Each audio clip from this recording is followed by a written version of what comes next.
Under a new ordinance, exotic, nude, and topless dancing will be banned in any establishment selling alcoholic beverages in the city of New Iberia, Louisiana, or as I now refer to it, the most horrible place on earth.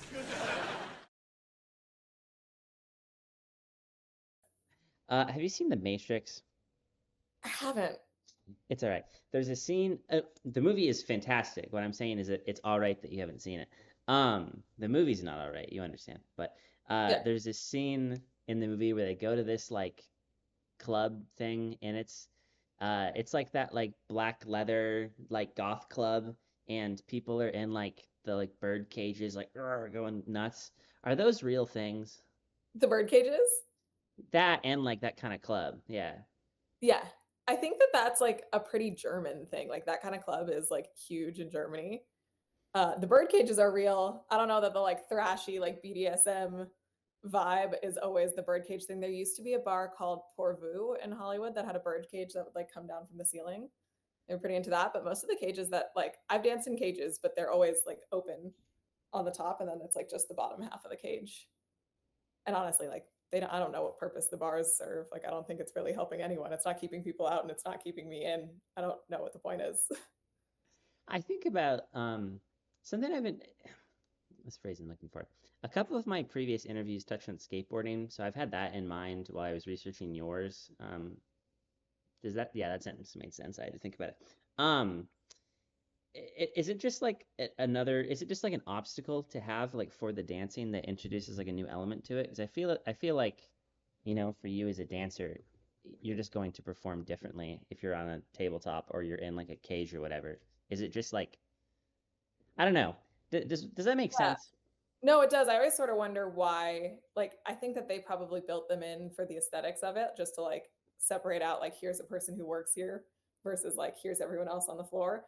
But it is like, it was fun. They're fun to like climb on. I feel like it gave me a bunch of different stuff to do. I would like sit on top of it and stand on top of it. A lot of the other girls just use it so that they don't fall over in their heels. Like, if you're in heels for a long time, we would do really long go go shifts. They were like 2.5 hours. So I feel like at some point, either you need help standing or you want to sit on something, but I'm Yeah. sure that they built them like aesthetically.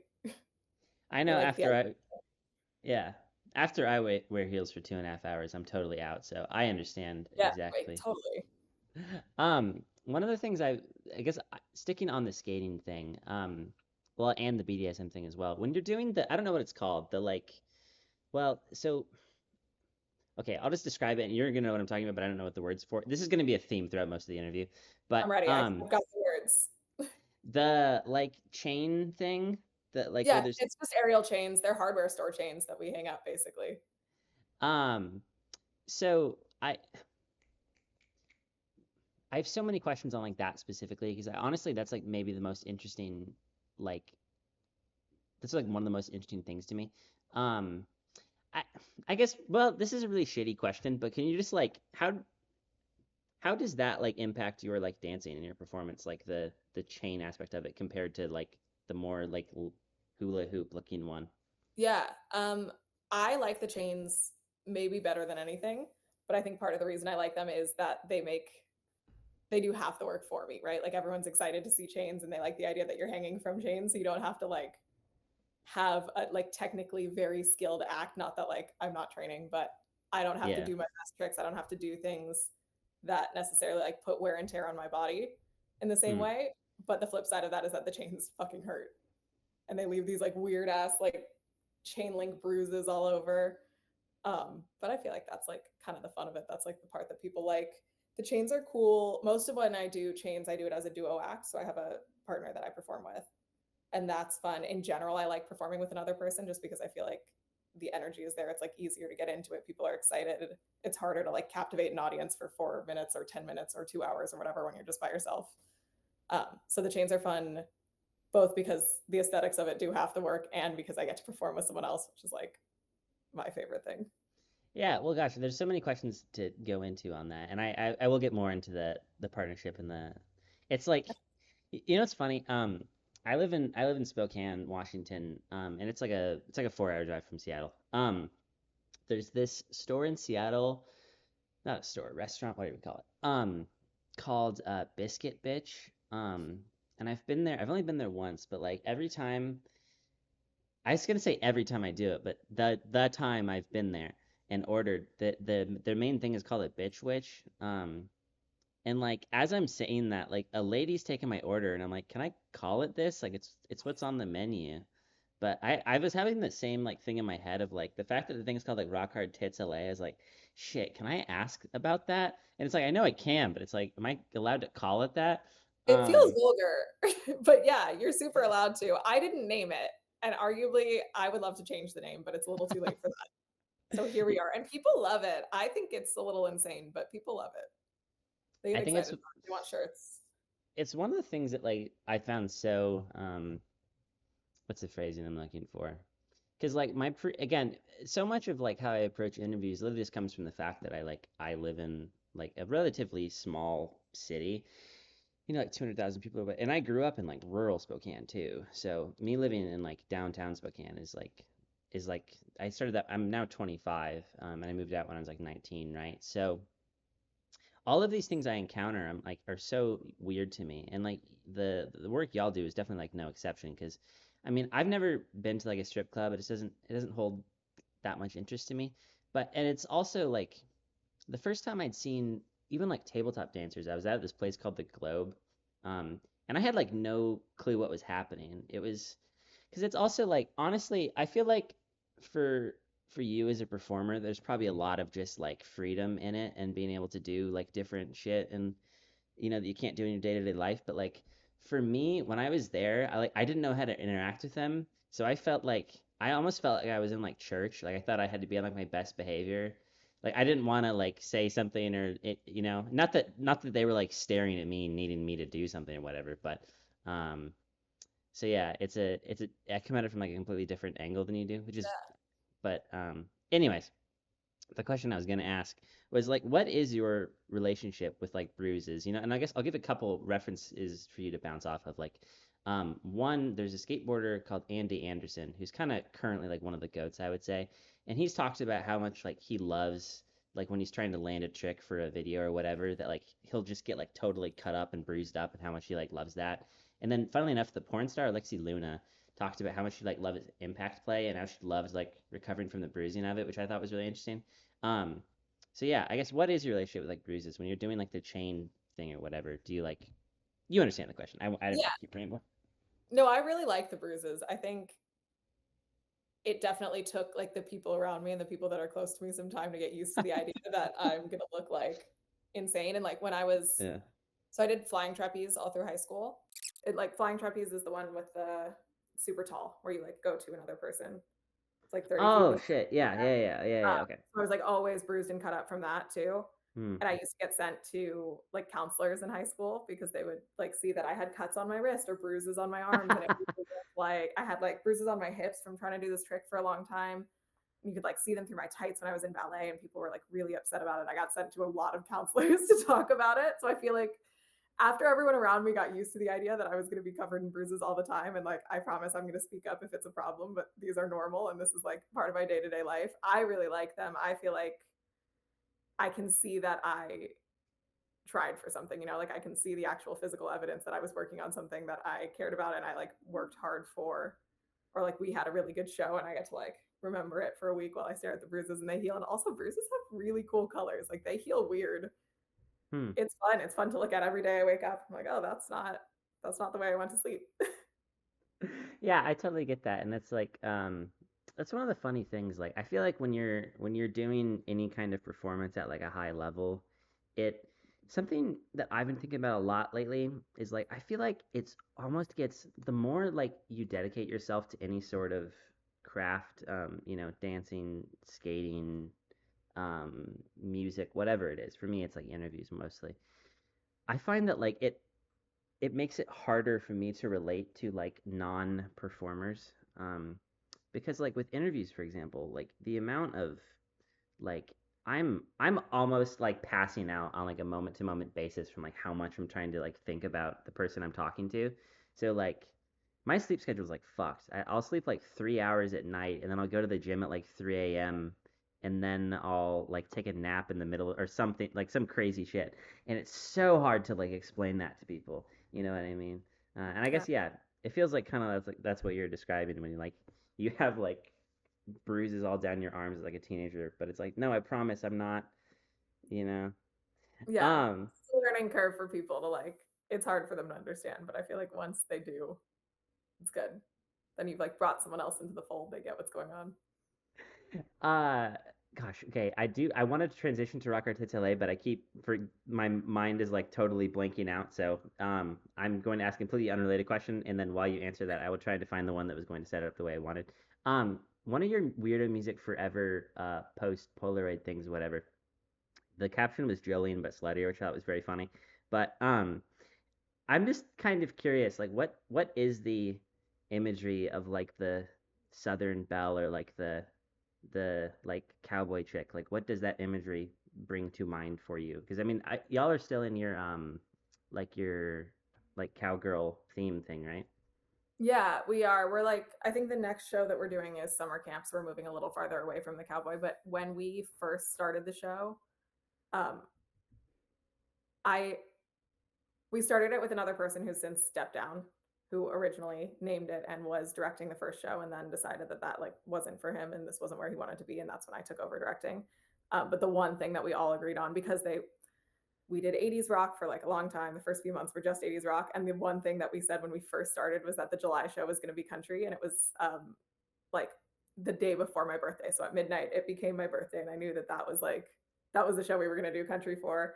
I love dancing to country. And I think that there's like, I don't even love, I do. I listen to country on my own, but like specifically, I think dancing to country is so much fun. It's so campy.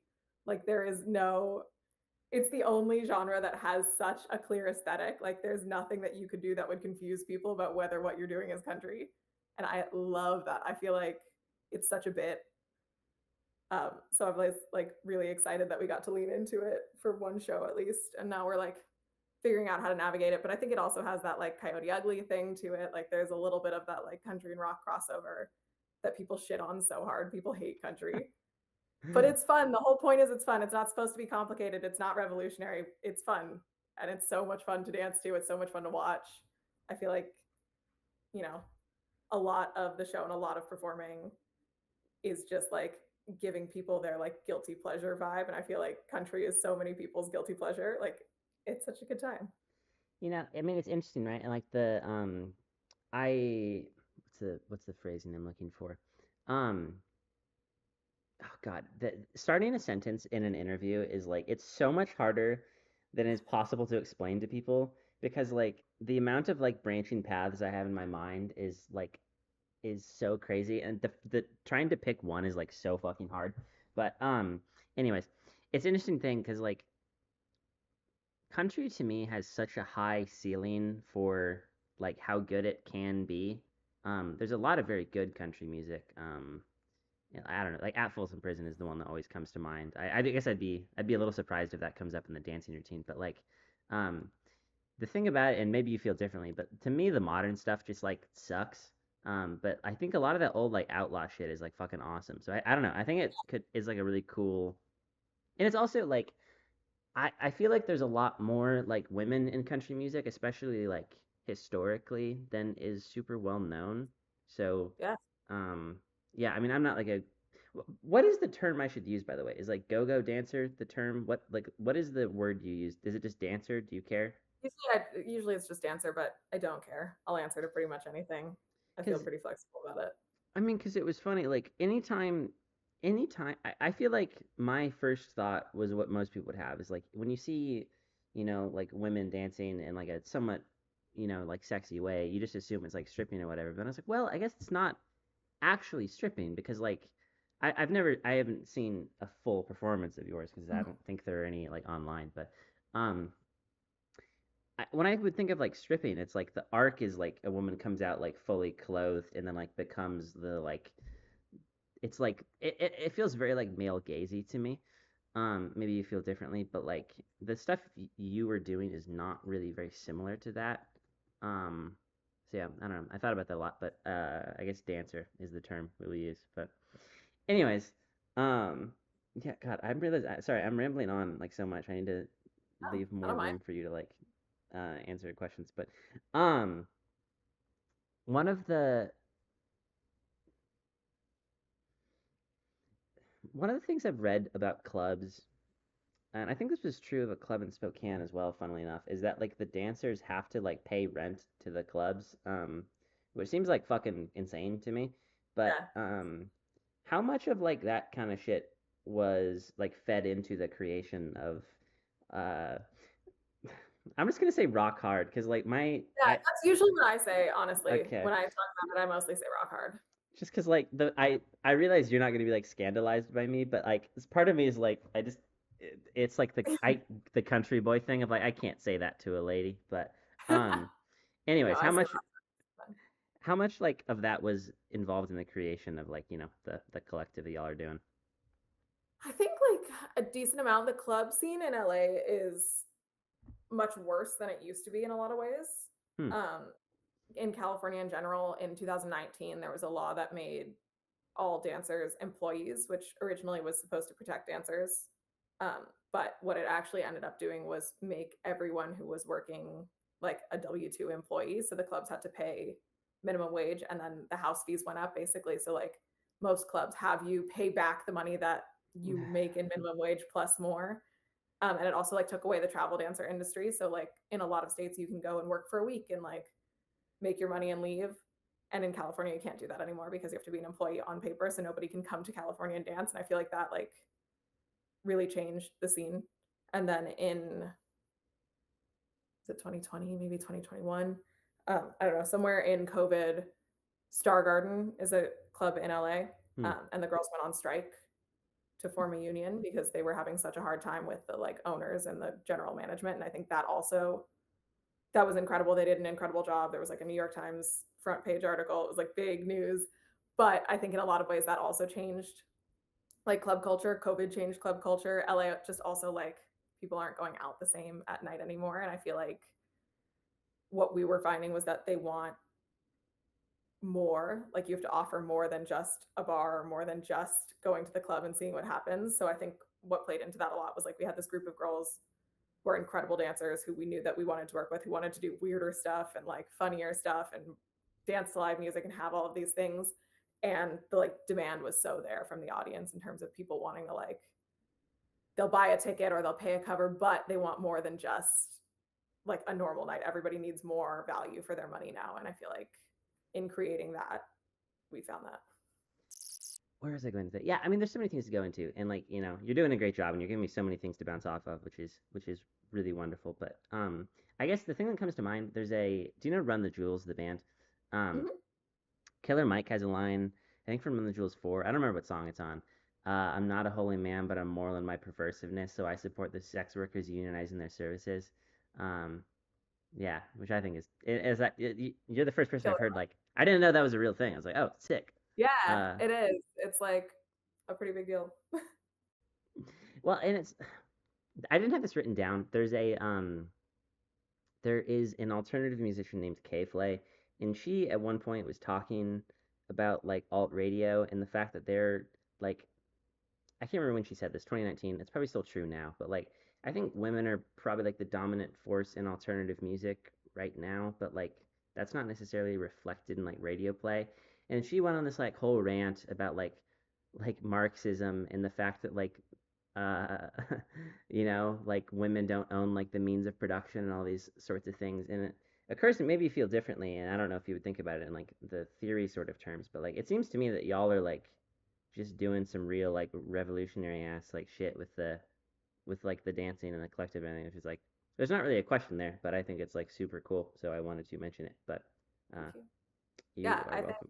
I think there's like finally a scene coming up. I think like what I've heard from a lot of people, a lot of my friends, a lot of like people of similar ages is just that like the scenes in LA have felt really like dead for a long time. It hasn't Hmm. felt like there's and now it finally feels like there's that like crossover of like the dancers in these weirder shows and these pop-up strip shows and pop-up burlesque shows and like really performance already alternative music. And I think that like the Weirdo Music Forever group is like a really good microcosm of that, but they're like are so many like new pop-ups, and like finally there's this renewed energy of like trying to get people out and seeing live performance that I haven't seen like ever. And I grew up in LA, so I feel like I would have seen it.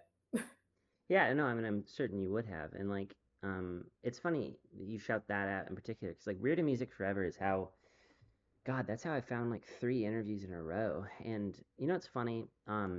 I found Weird and Music Forever because there is an artist, Sloppy Jane, who I just am absolutely like, I love her so much. She's amazing. Um, and I was just looking at who she follows because like she's so fucking cool. I'm like, I'm just gonna interview the people she follows because like I know they're gonna be sick. And I found Weird Music Forever through that, and then I was on there. I was like, holy shit! So I found a bunch of people. That's how I found you. Yeah. But um, yeah, and it's like I've definitely caught the fever too of like my lease is up in Spokane in like a couple months, and I'm like I might just fucking like move out to LA honestly, like, and like I don't know, even if I just like work in a skate shop and like just go to like see the shows at night or whatever. I'm like, that'd be fucking like sick. I'd have more fun doing that, you know? I think the vibes are good finally for the first time in like years. It's like the first time I'd actually recommend it. Um, this is, I was gonna ask that question, but I will come back to it later. So many things. Okay, I'll do this. Um, how do y'all decide on the themes? Like, is it a group thing? Because it's you and I don't know her actual name, but Honey Ryder, I believe y'all are Yeah. like co-directors, right? And then, yep, we're co-directors and co-producers, and then we have a stage manager who's her name is Katie, and she's in on like every meeting. She keeps us generally grounded. So is it just like the three of you put your heads together and be like, Much. so let's do like the summer camp ones as an example. Like, how did that come about?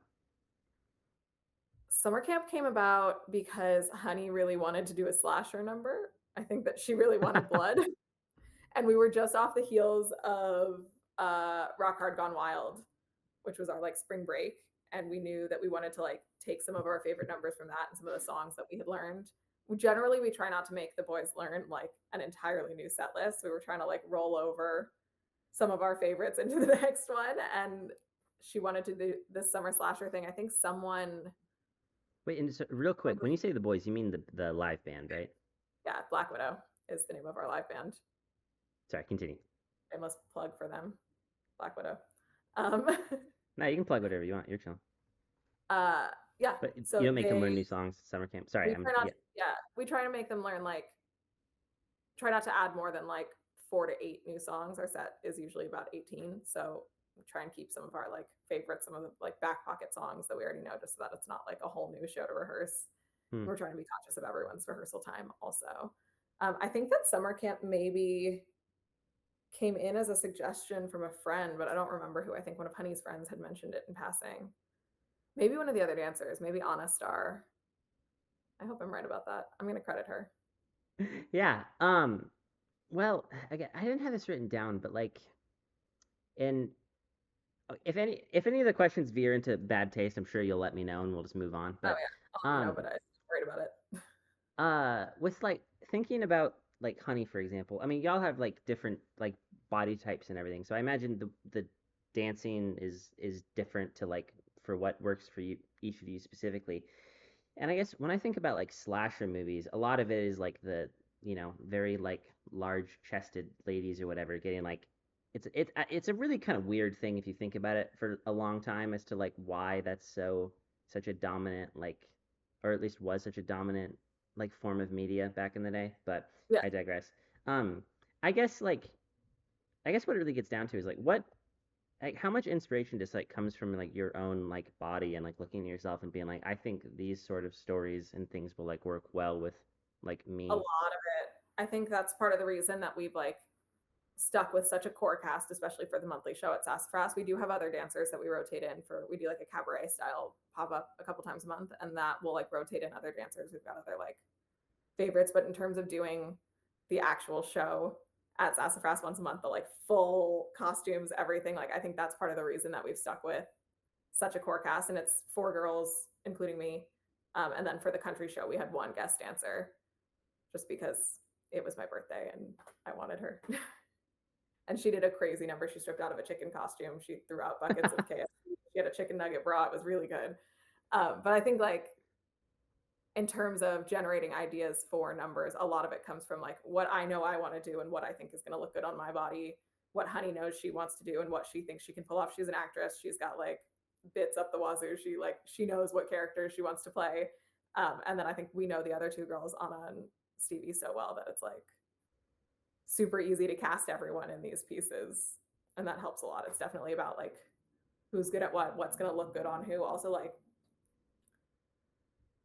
both Anna, actually all three of them do a lot more pole than I do. Like that's like their go-to apparatus, and I do a lot more aerial than they do. So it's like nice to have that balance, and I can think about like what's going to look good on them and what they're going to look good doing, what they're going to pull off. When aerial was one of the things that like stuck out to me about you, and that's like honestly that's the reason why I started thinking about like fitness things, because like if I try to think about like myself doing that, it occurs to me that like a lot of the weight for most people would probably be like resting on their spine, but like, and again, it sounds like crass to say, but like like for someone with like a bigger butt or whatever, I think they can like literally just rest more of like the weight on their like on the buns, so it doesn't like hurt their back. It well, first off, is that like true? Am I correct? Yeah, in some ways, I think anatomically, like it definitely does help me. I think also you like one of the first things you learn when you're not first, but early on in like an aerial career, you learn where all of your balance points are Hmm. in terms of like if you were going to balance on your back or balance on your front, where could you like put one bar and stay there? Yeah, yeah. I think in general, my balance points happen to like line up just in terms of where my weight is distributed really nicely, so that like it makes for a really good visual. It does also like physically feel better. I think some other people like are straight on their tailbone, and that definitely hurts. Or like sitting up there is just painful.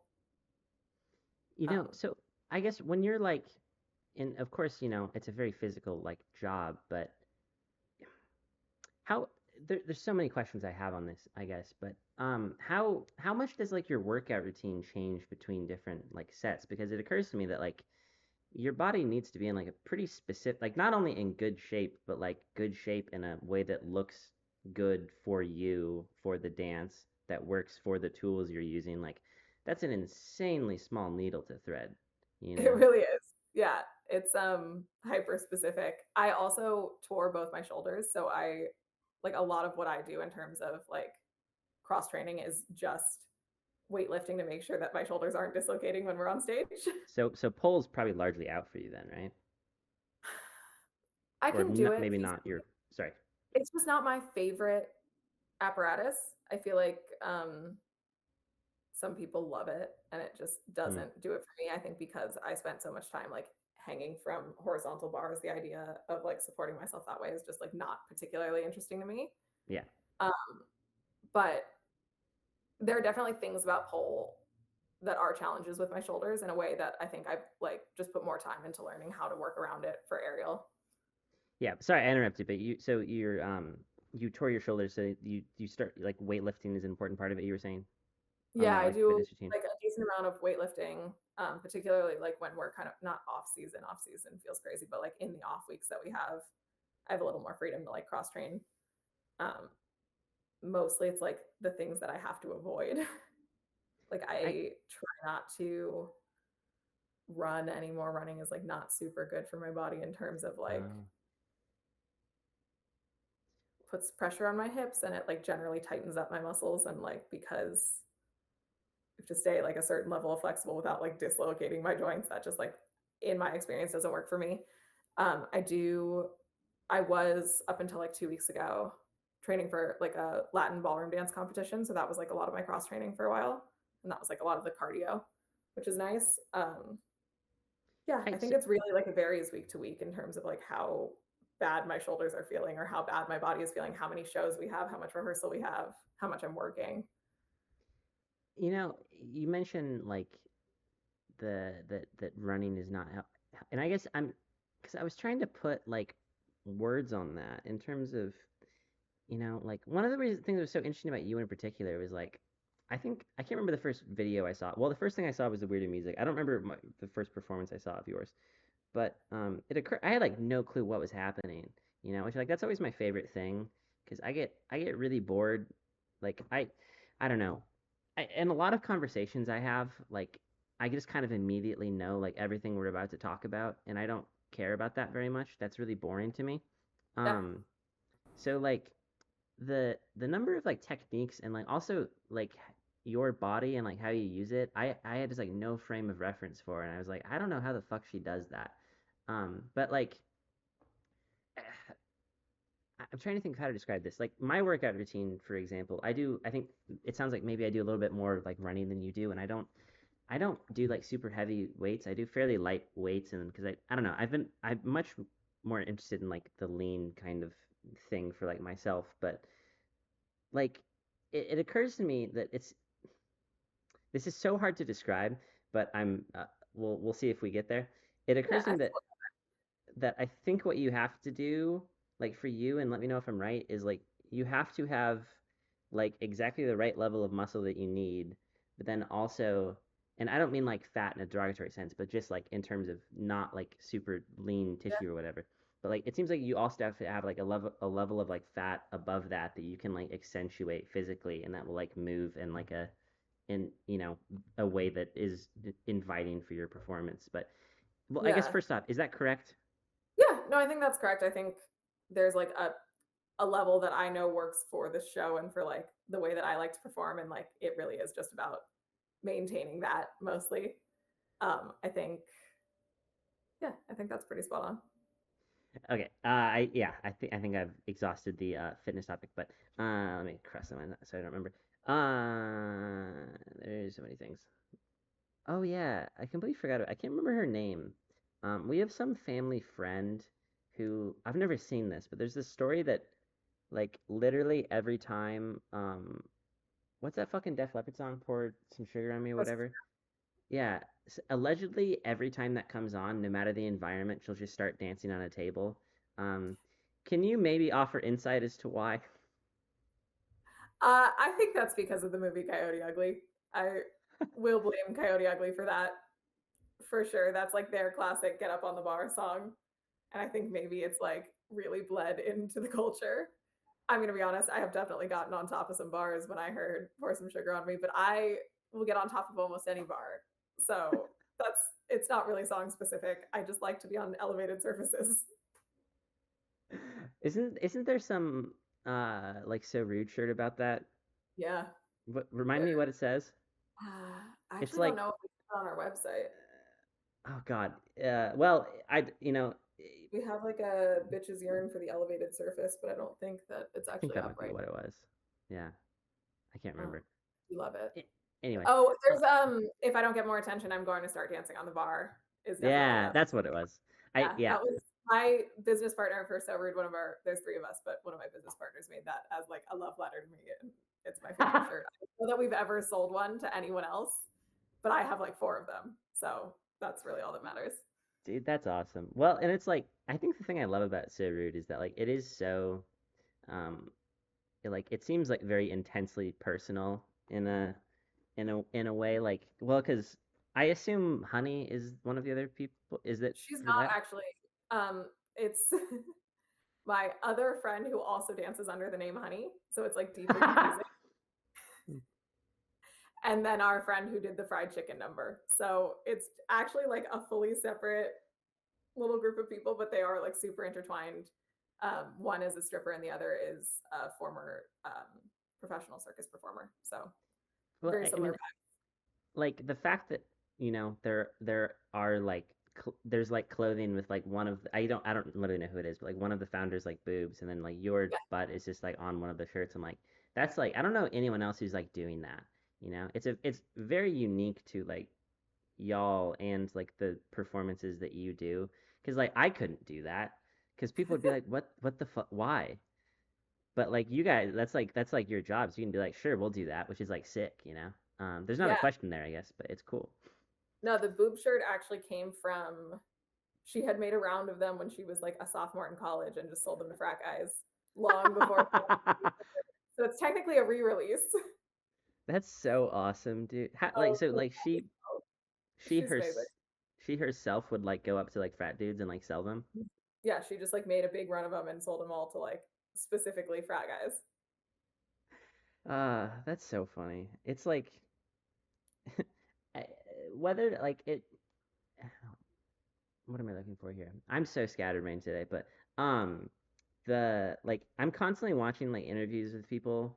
Just like even before I started doing interviews myself, I just find it very interesting.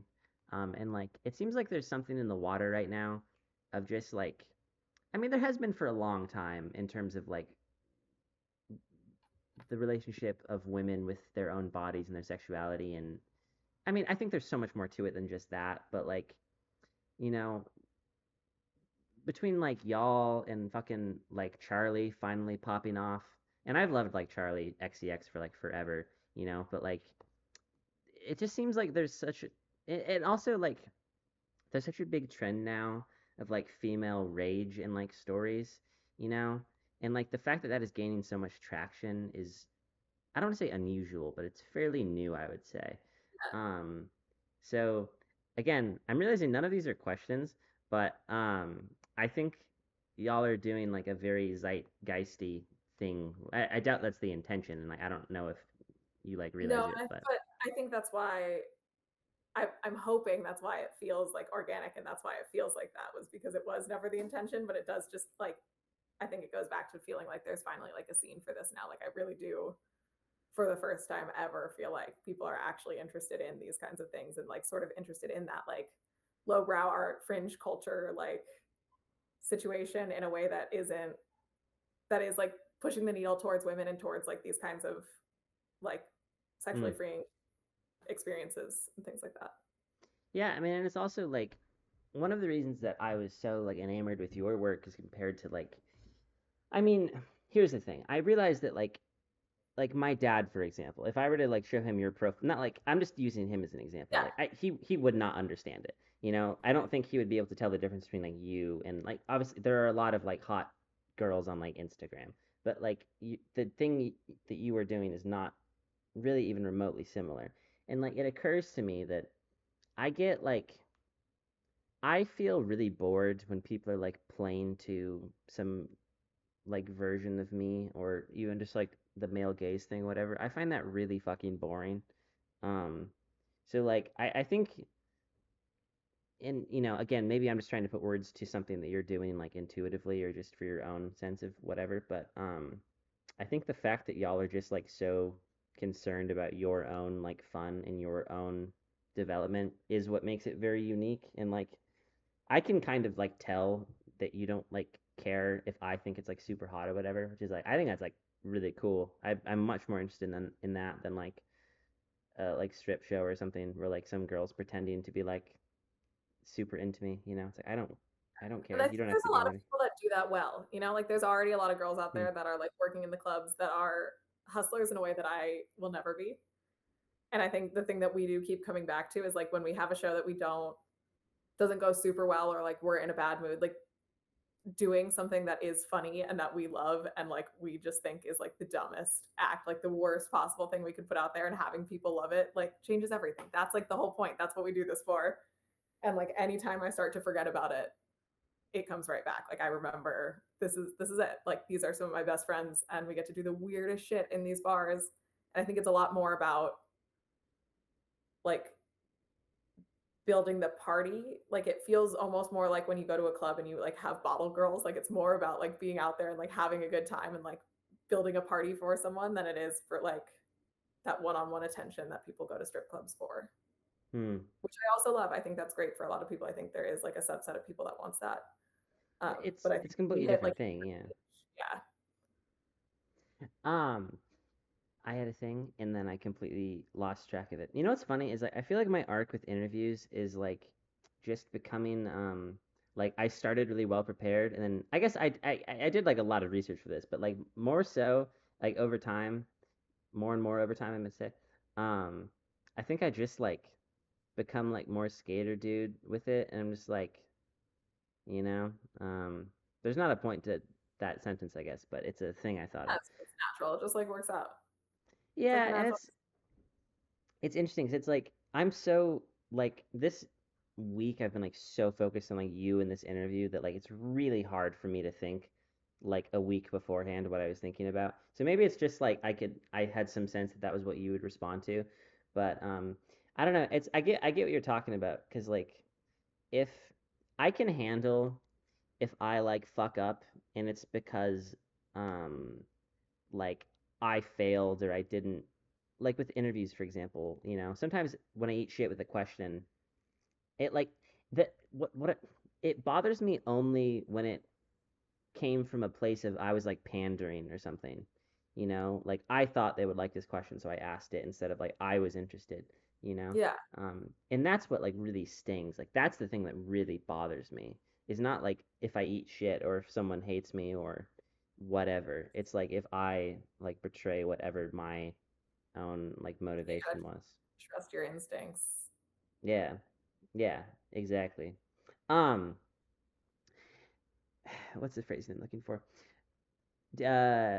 Closer, by Nine Inch Nails. I'm a huge Nine Yeah. Inch Nails fan, and something I've always, I guess, wanted to ask about, but like Trent Reznor, of Nine Inch Nails said something to the effect of like he hated that like it was like a strip club song, The um, strip club anthem. Yeah.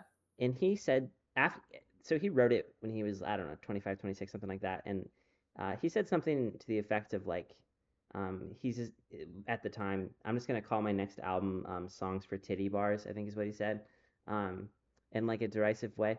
I'm curious, is there something about that song that like Trent might be missing on that is why it like works so well in clubs? I think that it's really hard to find. Not hard to find. I think they exist, but I think the sweet spot is songs that people know. Like just straight up, like people will always love a song that they recognize more than hearing a new song. They're like excited about that. Songs that people know. Um, Finding that sweet spot of like rock songs or like harder songs that are still a slow enough beat that girls that don't necessarily dance particularly fast or don't come in as dancers can dance to, I think is like really all that it's about. It's Hmm. just that because it has that like consistent and like arguably slower beat, it's really easy to dance to if you're not a dancer. It's Yeah, like I the mean, easiest song in the world to count to. A lot of girls that start in clubs are not trained dancers, and you can still like have musicality with something like that. Like it's easy to hit an accent, it's easy to move like fast or slow, and it still looks good. It's a sexy song, but also I mostly think that it's about the beat, the tempo, and that people know it. that makes a lot of sense actually, because like, yeah, I don't know, I'd never thought about it that way, but like the dun, dun, dun, it's like it is a fairly slow song, and it is also like pretty aggressively like sexual, in Yeah. a I think unique way, and it's also like it has. I'm not gonna name any specific songs in case I like hit on any that you like, but like when I think of most of the songs What's that I that would mean? like hear at a club or whatever, I think most of them like kind of suck. Um, and Yeah. yeah, I don't know. I think Closer's like a good song, which is It's a good song, and I think unique. that's like people are always going to be more excited about a song that they know Hmm. in like a strip club environment or in a dance environment. Like they want the things that they know. They want things that they're not necessarily hearing on the top 40. Like they're not going to be excited about like whatever song is super Yeah. popular right now. Yeah. But they're going to be really excited about something that was popular or important to them when they were in high school or when they were in middle school or 10 years ago, 20 years ago, 30 years ago. Like that's the sweet spot. That's what's going to hit. And I think like the skill you develop working in a club is mostly looking at the audience and figuring out like what that demographic of people is going to like feel that sort of nostalgia for. Like what did they want to see a girl dance to when they were like 12 and listening to it, you know? That's like really uh, how you get the audience. Yeah, I mean it's funny because like this is the first interview I've done with like someone in this space, which is like it's such a dream come true for me because like I've since I was like I can't even think of an age, but like I've always known that there's so much more going on in like the minds of people doing this stuff, and like it's been driving me crazy my entire life that I've never been able to like, because like it's oh my God, it's really hard like if I see like a porn star or whatever, it's really hard to find like her talking in like technical detail about what she's doing. But like Yeah, I'm there's very few like interviews that yeah, way. but I'm like really interested in that, and it's really hard. Like I had, it's funny. I did a zine, or like an art book or whatever you want to call it. Like, oh my gosh, I guess I published it only a couple months ago. But I reached out to Uma Jolie, the like porn star, for that because I was really trying to interview her, and I was like, I was sincerely like super interested, but it was really hard to convey to like her agent like what I was trying to do. Um, and it's yeah, I don't know. But anyways, this is all to say, it's very like fun hearing the like background of this shit cuz like but yeah, Yeah. anyways. Um Another so rude thing, I can't remember the shirt exactly. Something like I'm gonna manic pixie dream girl the shit out of you. Does that sound right? Yeah. Yeah. Um That's I've got the sticker on my laptop right now. How did the concept of like the Manic Pixie Dream Girl enter your life and like what is your relationship with it? I think I've always been really obsessed with it. Like I think that that shirt was my fault, probably. Most of the shirts really are like straight out of a notes app, like just a shared note that is like vaguely unhinged, unfiltered. Like, oh no, someone said that, and now it's gonna be a shirt. It's like no one is safe. We've made some of the worst shirts I've ever seen. Um, but I think the Manic Pixie Dream Girl thing came from me. I love Almost Famous. I think Almost Famous is like one of my favorite movies. And I think the idea of like Penny Lane as a manic pixie dream girl has always been interesting to me. I like wrote a paper about it in college and I've always been really like in on that. So I think I talk about it so much that at some point I probably said that and now it's a shirt. But I'm sure that it was me. I'm sure that I was yelling about it. I'm I'm curious, like what is it about that archetype that like clearly speaks to you so much? And I guess I could ask more specific questions, but I'll start off there. There.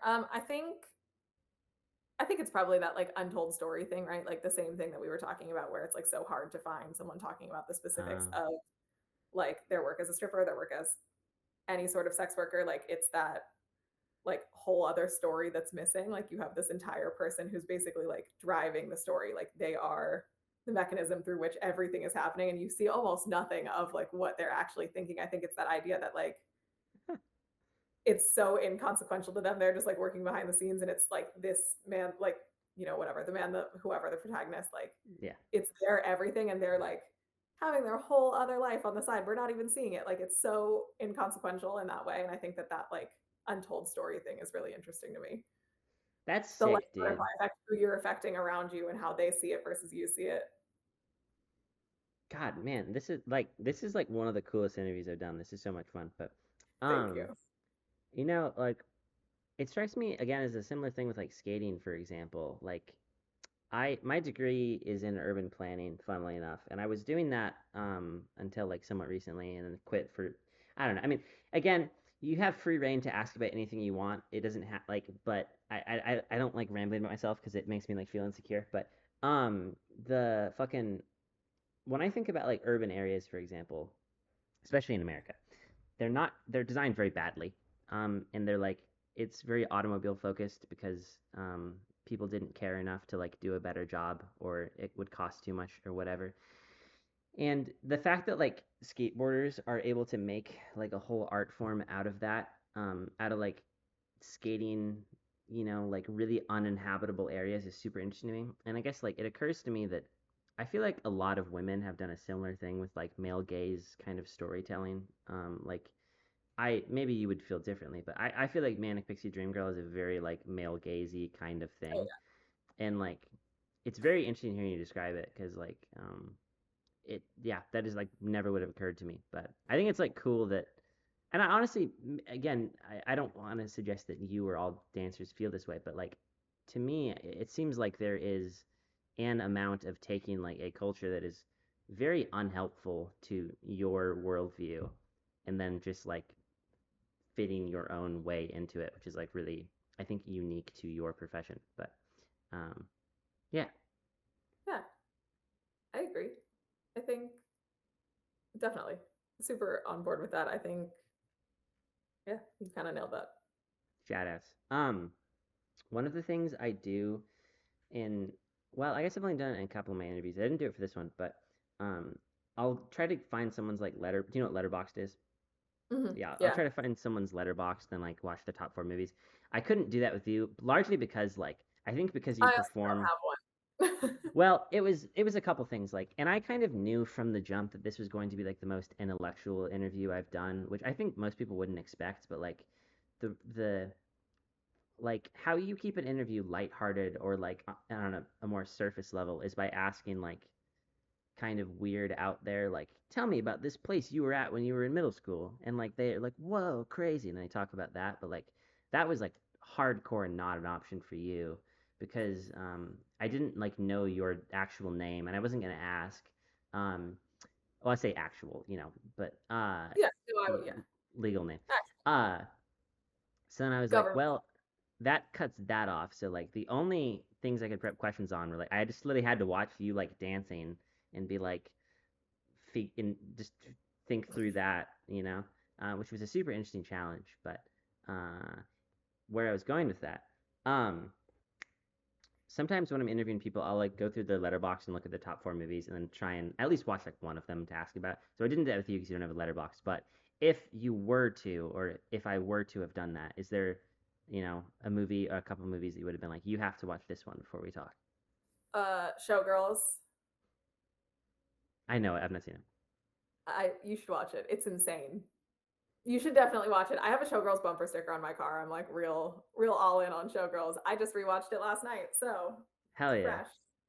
fresh. Definitely Showgirls. Isn't that the one where they have like the pool sex scene and she's Yes. like riding his Yeah. chest or whatever? hmm And I she know sort of looks like she's drowning in the waterfall. I know it by reputation, but Yeah, it's worth watching. It actually like it had a crazy budget.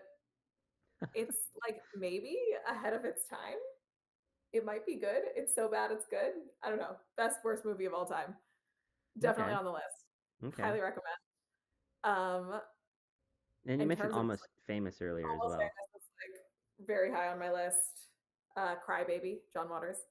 I don't know any of these. Well, I know John Waters. I don't even think I know that movie though, which is kind of rare for me. It's So like one shout of outs. Johnny Depp's first roles. It's really good, as in also it's very bad. They're all like real campy. I don't know what else would be on there. That's probably top 3. It seems like you have quite a relationship with like, um, I don't want to say bad things, but like very campy Yeah, stuff. no, I love the campy stuff. I love things that are like have historically been reviewed as bad or called like lowbrow or not high art. I Hmm. think that that's like really my sweet spot. I love that. It's You know, underappreciated. And it's fun. The whole point is it's fun. I feel like it doesn't have to be things get so serious. A lot of the reasons that people say they're bad are because they're not serious enough or like perfectly executed or polished enough. And I think that that's where like the really interesting stuff comes out anyway. um, I agree with you. And but like one of the things that I think is a huge disconnect between like myself and I like love movies. I don't watch as many now because like 100% of my energy goes to like these interviews. But where's I going with that? Like, back in the day I used to watch them obsessively, whatever. Anyways, I think the thing that is a disconnect between like myself and like non-cinephile people is that like when I'm watching a movie, I'm bringing like the entirety of like my being to it and like looking for signs of myself or things I relate to or whatever. And like for movies like that, I feel like a lot of people go into it and they're like, I didn't. They're expecting like a philosophy movie or whatever, and like that's a, like that's a great kind of movie too. But like you're not watching like fucking like Citizen Kane. Like it's not trying to do that. So it's like Right. it's just I feel like some people are just fucking dumb and they're like unable to accept something on its own terms, which is really fucking annoying to me. But I agree. I think all of it is about like taking it for what it is. I have a friend, my friend who with the boobs on the shirt, shout out boobs. and she watching movies with her is like my favorite thing in the world. Or like Hmm. we'll read the same book because she has absolutely no like zero foresight. She has no idea what's happening. She is along for the ride in like the most pure way, in a way that I could never watch a movie. I'm like, I know what's gonna happen. I'm watching and I'm like, here's what I think is going on. Here's what's happening with this person. Like, here's where I connect. And she is so just watching it for like the entertainment value of like, I'm here, you're telling me this, I believe you. I have no reason not to believe you. What do you mean you're an unreliable narrator? Like you said it, so I believe you. And it's like the most joyful experience. I love nothing more than watching her watch a movie or watching her like read the same book that I've already read, and she has absolutely no idea what's going on. It's so good. Oh man, I love that. It's also like, especially to me, when it's like a real like twisty kind of movie or like show or like where it's gonna do some like left field kind of stuff. Like seeing someone like new watch that is always like Yeah. it's sick. It's like I guess to me, it's funny. My like therapist told me yesterday that she's going to start watching Blue Lock, which is like it's this soccer anime that this is like my goal in life that I talk about Blue Lock so much that I just kind of want like everyone I talk to have to watch it because otherwise they won't my conversations won't make sense. Like that's kind of Yes. my goal in I life. love Dude, it's so good. Like I probably cannot go like more than 5 minutes without thinking about the anime Blue Lock. But uh yeah, that's not related to anything. But that. No, I'm gonna have to um watch. well, I guess on the subject of books, like yeah, it is one of those things like interviewing you is so different than anyone else because like again, the information I can find on you is so different than it would be for a musician or an actor or a writer, whatever it is. Um, but like on the subject of books, were there any that were super formative to you or like in your mind now? Is there like a Mount Oh, Rushmore of books? I read a lot. If you had found my Goodreads, this would be a difficult conversation because I read like kind of obsessively. I was driving back and forth a lot between LA and Santa Barbara, so I had a lot of car time and I was listening to a lot of audiobooks. So I'm like 100 books a year kind of person. Um, Same, as long as there are no follow-up questions. yeah, right. Um, but in terms of books that like important, they're also all going to be like arguably bad. Not bad, but like Valley of the Dolls is like Speak your truth. super high on my list. Valley of the Dolls for sure. Um, the Bell Jar, which is like the most cliched thing I could say. I've been meaning to for forever, but I've never read it. Worth it. It's good. It's not even a bad good book. Like it's just a good book. It's worth reading. Do I read a people lot think of of it like as a bad good book? no, but Because I was Valley gonna of the say, Dolls to me, that's like is a bad high. book. Yeah, Um, Postcards from the Edge. I'm It's pretty Kate ignorant Fisher's book. on literature, honestly. I think you know like a lot more about it than I do. I'm like staring at my bookshelf. But No, there you're is a totally lot chilling. of really good. Water for Elephants is like one of my favorite books of all time. The I you're humbling me. I literally know none of these. But like specifically in the books about circus, like fiction about circus and fiction about strippers is like very niche. So I will read like pretty much everything in there. That's like real go-to for me. Have the first thing that comes to mind for me? Have you seen the movie Bones and All? I haven't. It's how do I describe this movie? The long this is I'm simplifying it.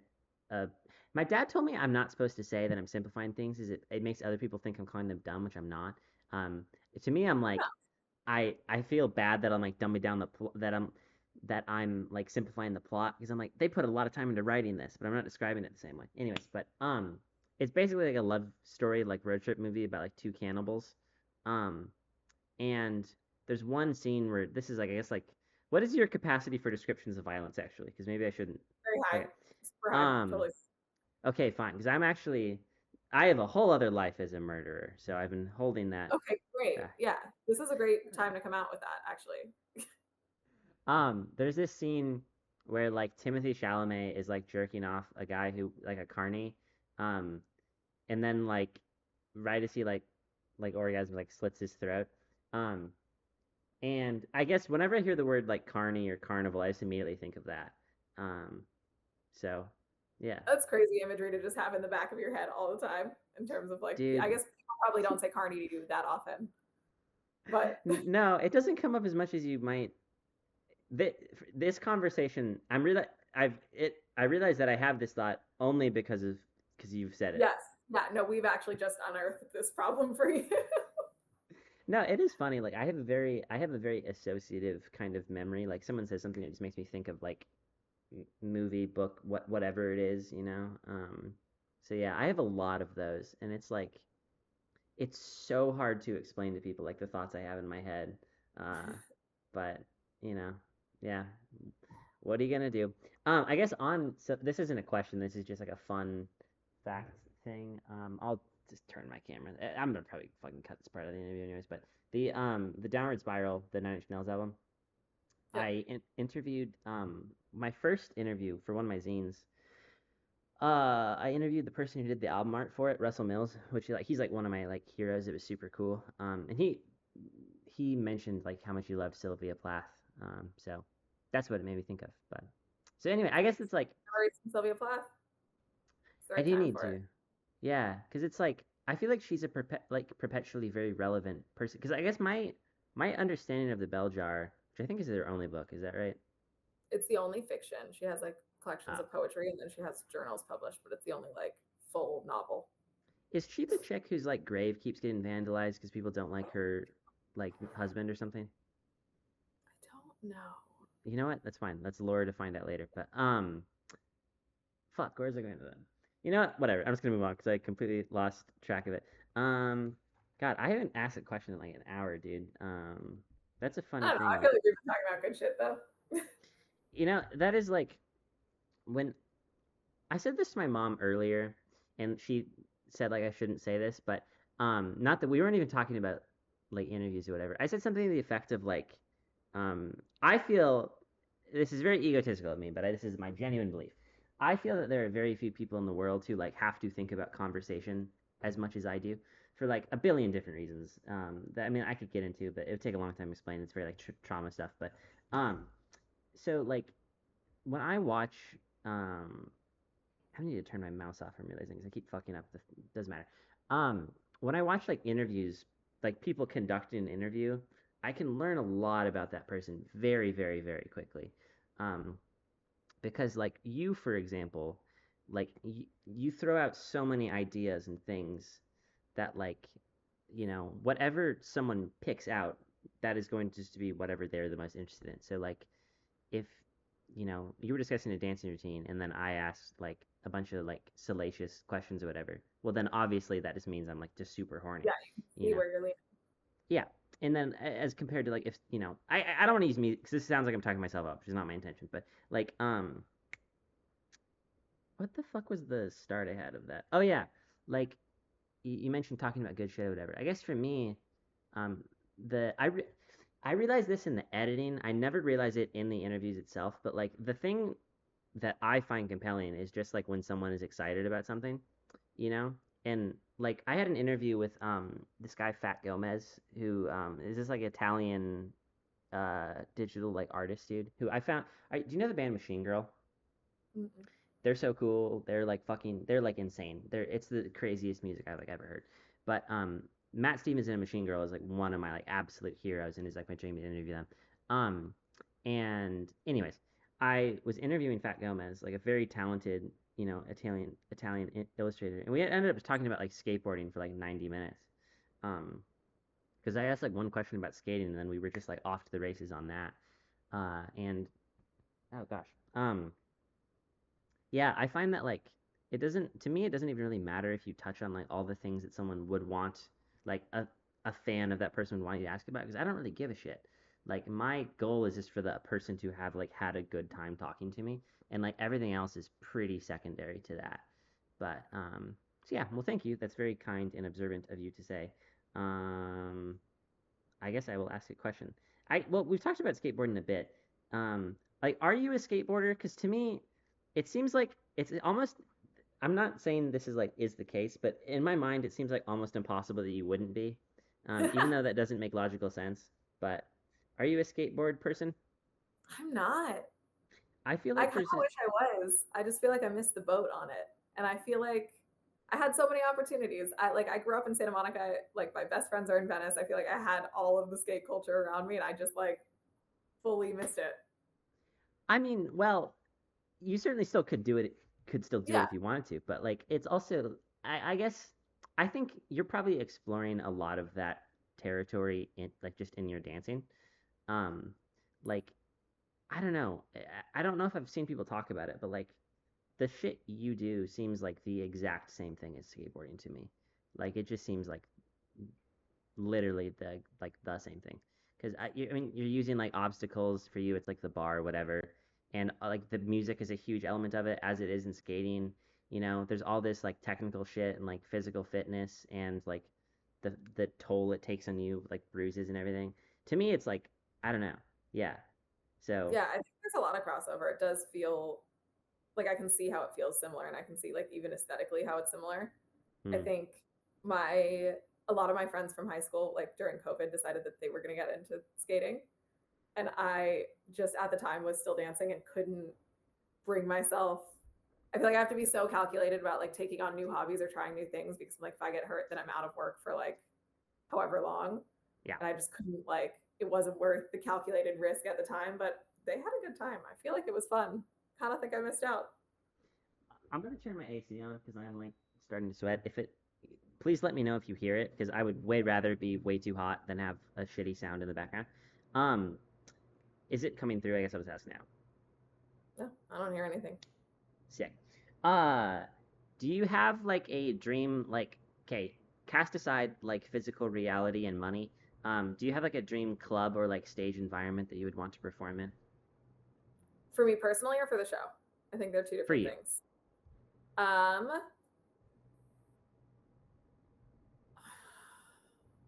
There are definitely like some bars that I would love to perform in. I think I've performed in a lot of the bars that I love, or just like by force gotten on top of the bar.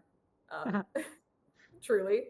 My dream for the show, like if money was not an object, is that I think it would be a very cool Vegas residency. I would love to figure out how to do that. I would love to figure out how to like give it a home, maybe not even Vegas, but like give it a residency kind of home where there's like a space that we can actually build out that is perfect for it. Because as much as I love working within the confines of like the bars and the spaces that want to have us, there's always something that's not quite right about it. And it would like, I think the dream for me and for the show and for like every version of performance is just that like I can pick and choose like the best parts of all of these venues and like build something out. I also like in general, I love doing the show. The show is incredible. Having something that would be more like consistent and casual in terms of like bringing dance into bars and like having a space, having a bar that was open to having that like more days a week and like really encouraging that as like the place to be so that you're just like getting people there is like super high on my list in terms of like bikini bars and places that already do that. There's like a couple, there's one like Jumbo's is really the only place in LA. I'm nodding. I don't know what that is. It's Jumbo's Clown Room. It's like a bikini bar, so there's no nudity, but it like there's a pole and it's a bar. It's very cool. It's very like old school rock and roll Hollywood. It's great. They do a great job, but they've had the same dancers for a long time. They have a couple new dancers, but for the most part, it's like the same girls, the same aesthetic. And I think like having another place like that, like a bar that is open to having pop-up performances all the time and having kind of like a set cast of dancers and like being able to be in one spot and have the people come to you whatever day of a week is like that's the dream versus having to like push these shows and sell the tickets and like bounce around and negotiate the like obstacles of every different venue. You know, I will end up saying more at the end of the interview. I always cut it off and like talk to the person for like a few more minutes just to like be able to speak to them on a human level. But like, I feel like you probably know this, but you're like one of the coolest fucking people I've like ever met. You know, it's like super cool talking to you. It's like very flattering. Yeah, but like sincerely, you know, like you don't meet, especially like frankly, I feel like women are they're just I would say just badly treated objectively, and it like sucks. I love talking to women, and like most of them are like really shy, and there's nothing wrong with being shy, but what I dislike is when almost an entire like group of people is like just forcibly made to be like shy or to like be insecure. That I don't like very much. So it's like the like systemic conditioning of like be quiet is crazy. That's bad vibrations. But so it's like I don't know if you think about yourself this way, but like I detect like almost zero trace of that in you, which is like very unique. Thank you. You are welcome. I guess on the dream, you know, kind of production thing aspect of it, like so when I think of Vegas, I just think of like tech and like magic and all this different shit you can do. And I didn't prep this question, but if you were going to have like a Vegas residency, and of course you mentioned, you know, maybe we'll do it somewhere else, is you just want the space and that's totally valid. But like, would you want to do like crazy tech like screens and shit or I don't think so. I want good lighting. Like my dream is just for us to have good lighting. I think the lighting does like having a great lighting designer and having someone who can like direct the audience's attention in combination with our host. Like we have incredible hosts right now. Our MCs are phenomenal. We have two that are like best friends and they do a great job. But like I think the host job and the lighting designer's job in terms of like directing audience attention is so important and like keeping the vibe up because there's only so much we can do. We're not talking. So like we need someone else to like really I know. It's the same reason late night shows have bands. exactly. And I think it's like high tech lighting is really the dream in terms of like a Vegas residency or a residency anywhere else. But I don't know that like more technology would actually serve us. And I think that's kind of what like I think Vegas is miss. I've seen a lot of the Vegas shows. I like am back and forth a lot. I have friends out there, and I think well this could go off on a really weird tangent about Cirque du Soleil, Please, which is not please that do. important. I would so But love to not talk further. when Cirque du Soleil started early on, they were very particular about like who they worked with, and they had a rule that they only put out one show a year. So that could be like a Vegas residency somewhere else, or a traveling show, but they never put out more than one show. So they were really like careful about it. Everything was super curated. The music was like composed by the best composers, and they like have this massive roster of artists, and they would pick exactly the right person for that show. Like everything was so careful. And then I don't remember what year it was, but at some point it was bought by a Chinese investment firm, or like a large part of it was, and it's the same firm that owns Club Med. And they did a lot of integrations with Club Med, which is like a weird side note, but also they started pumping out these like licensed shows. So they did like the Avatar show, and they were just putting out like 4 to 6 shows a year to try and fill up the space. And I think you can really see that in terms of like the shows in Vegas, like O at the Bellagio and Mystere at Treasure Island, and like Beatles Love were all shows that were made when they were doing one show a year, and the spaces were built for those shows.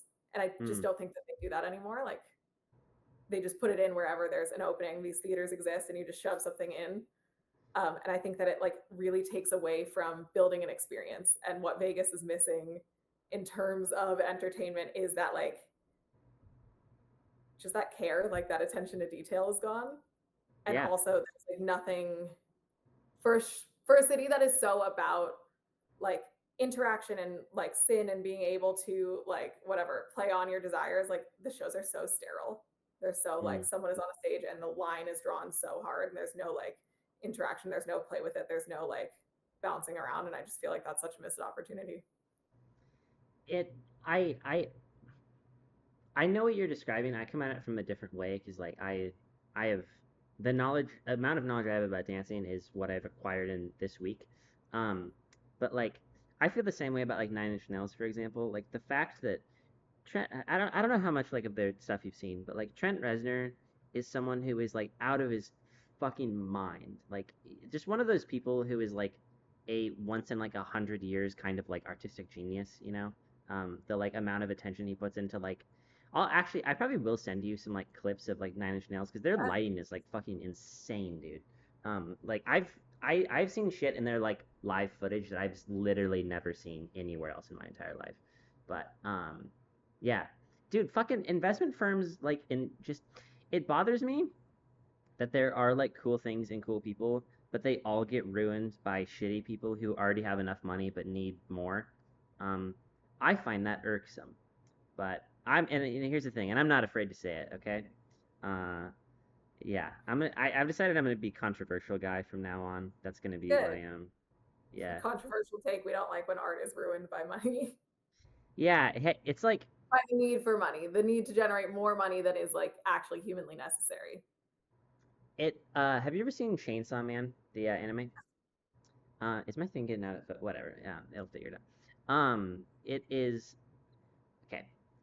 I I at the end of this, I'll probably just ask you for your email so I can send you a bunch of shit that I recommend checking out.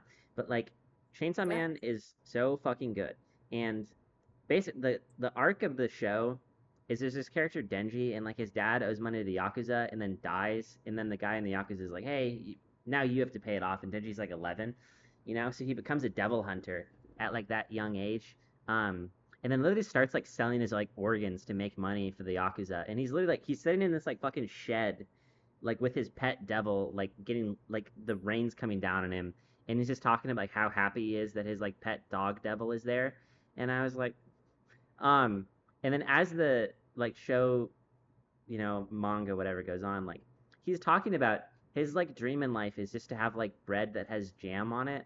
And I'm like, dude. And then like once he like moves into like a home, like he gets a job and then he makes what he calls like his ultimate bread. Like he puts like honey and butter and jam on it and he's like so happy. And then after he does that, his like only goal in life is to like touch a boob. Um and then like there's all these there's all these great moments where like devils are trying to kill him. And they're like, "Why won't you die?" And he's like, "You fucking idiot! I haven't touched a boob yet." Uh, and it's just it's so funny, and it's like so not even just like the like sex aspect of it, but it's so relatable to like me and to so many people that like I don't we don't need like a yacht or whatever. If I could just like if I didn't have to work a job that I would like to work a job that I don't hate, and I would like to like be able to afford to eat and like live. I'd be like Yeah. stoked, you know? And I feel like that's what everyone wants, but there's a few like just like massive cunts that are fucking it up for everyone else. But Yeah. It's the corporate anyways, greed. yeah, dude, it's another skate thing too, right? Like skateboarding is so much about like the companies that are in skating, they have to be like really like cool, or the skaters will like bounce off of them, you know? Yeah. Like I saw this clip of some pro skater, I can't remember his name. I apologize to this gentleman who I'm sure is watching this, but Absolutely. he was talking about the Olympics, and he was just shit talking it like a ton, being like, "Yeah, I don't think they did shit for skating, you know? Like I don't see how they're helping the culture. I see a lot of people making money on ad spots and none of the athletes getting very much money." I'm like, "That's a good point." Um, but like I don't know, so much about like Tony Hawk, for example, is going around building like hundreds of skate parks, and I'm like, that's fucking like sick. Like think of any other thing where that happens, you know? Like I literally can't. Like how fucking cool is that? Um, It's kind of crazy to me that there aren't more instances of like artists or performers or athletes who've become so successful, like feeding back into well, it's like the culture that made them. Like there really is not enough instances of that. There's not enough of like investing back into your community, I think. I 100% agree, and that's like, well, okay, I'll save all the circle jerking until the end of the interview, and then I'll give all my praise then. But I think like part of that is that like I think art gets corporatized only at the speed at which very dumb businessmen can understand it. Um, so like television, for example, like that is a very corporate entity. So like if you succeed in television, it's because you like went up the corporate ladder. Whereas like if you succeed in skating, it's something where like it was because your friend fucking filmed you and then put out a VHS tape. Like you don't you didn't have to kiss any asses to get there. So you're still the same like punk kid, you know? So by the time you get money, you're still have the same value set as compared to like, you know, if you're a TV executive, then you have to be a shitty person to have that job. You know what I mean? Um, Yeah. so I don't know. That is a poignant point on your end, and it's something I will think about a lot. Um, Thanks. oh, one of the things that y'all did on So Rude that I thought was really interesting was like oh god, what was it? You offered to like recommend apparel based on like someone's feed or something. What happened Yeah, with we that? did. I think that we ended up sending like 15 of them out. I think like 3 people bought shirts, but generally people were like, they responded well to it. Nobody was upset with what we sent them, which is It good. Oh yeah. I've always wanted to do like album art. And a while ago on Reddit, 6 weeks ago, something like that, I literally posted like pictures of like album art I'd just done for like fun, and I was like, hey, just send me music and I'll just make you album art for free, Yeah. you know? And like one person did.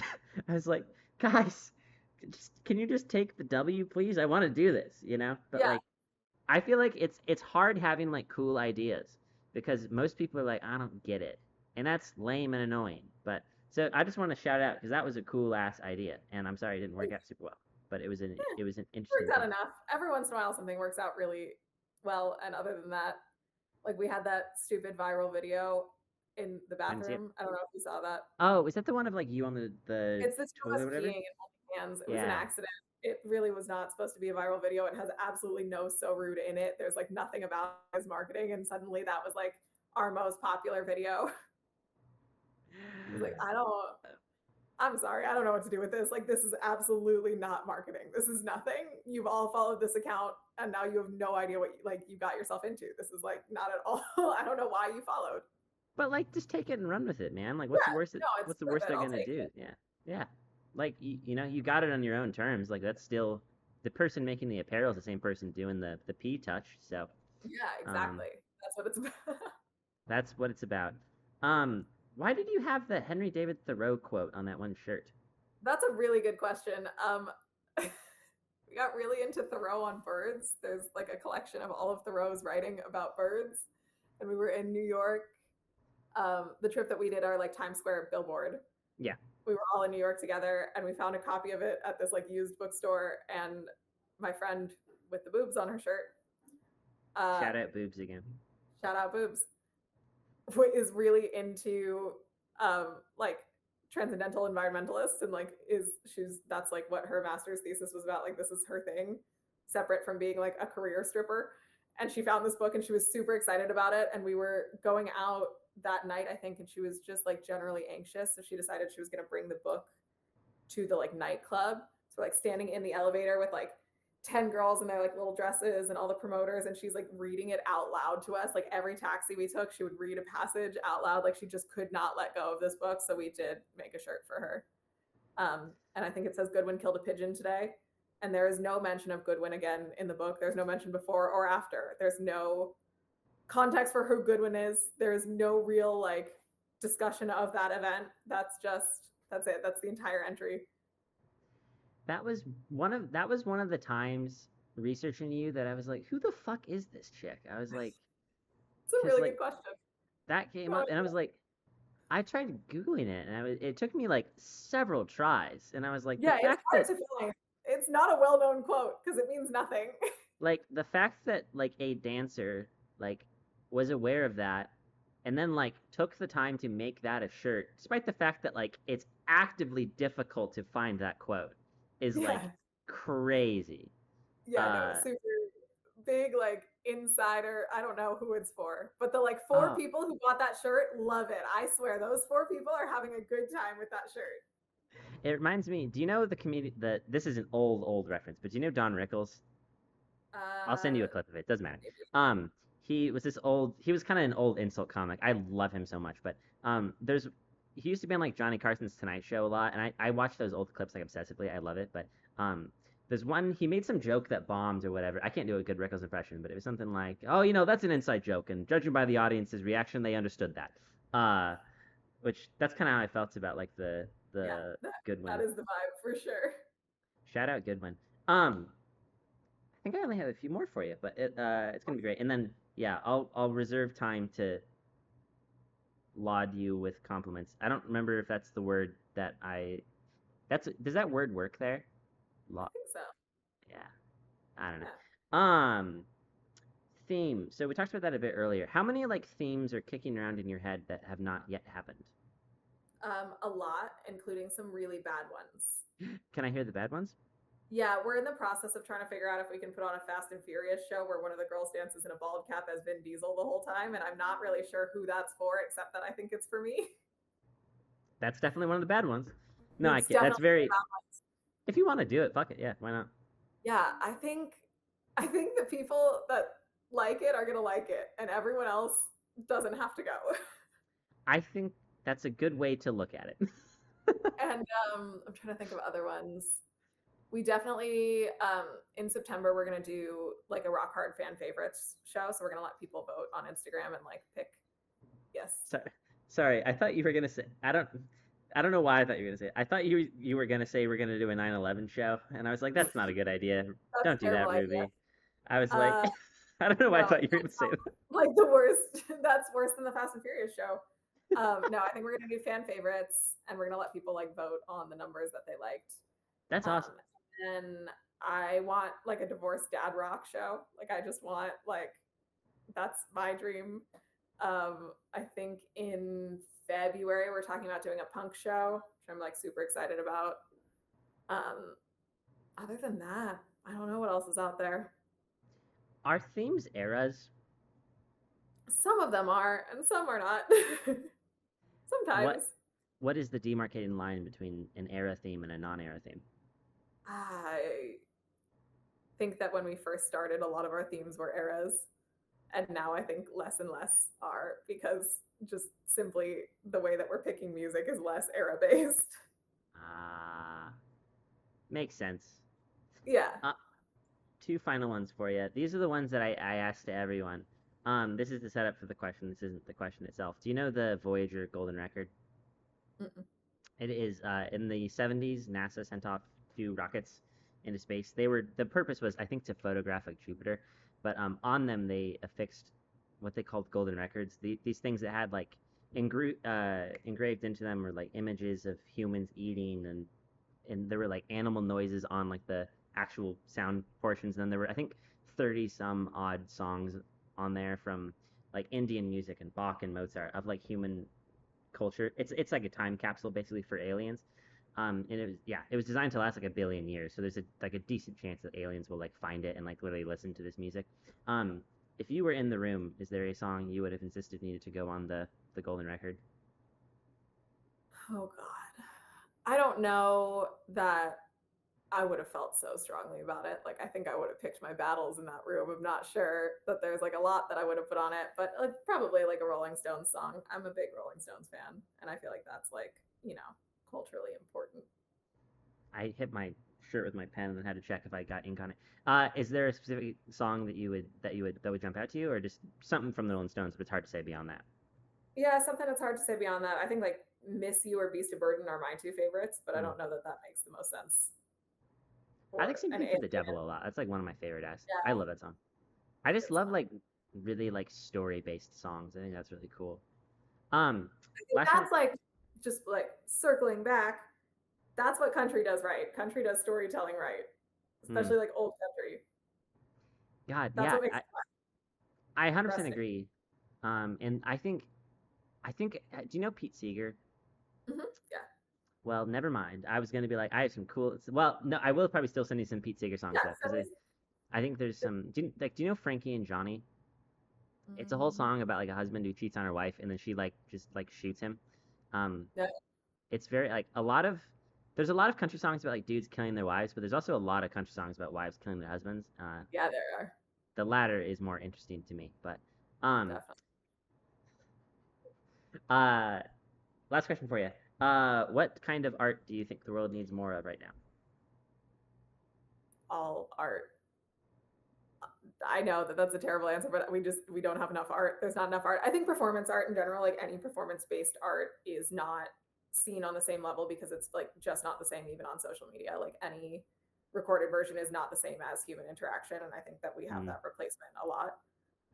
And while I'm very thankful for technology and like the number of people that we get to reach that aren't necessarily in the room, being in the room is like healing. Seeing live music, seeing live dance, seeing live theater, whatever like live performance it is that you like it's never going to be the same. And sometimes we forget that it's not the same when we watch it on a video until you're in the room again and you're like, oh shit, like the energy is different. The energy is the important part. The intention behind it is just different. So more live art, more live performance.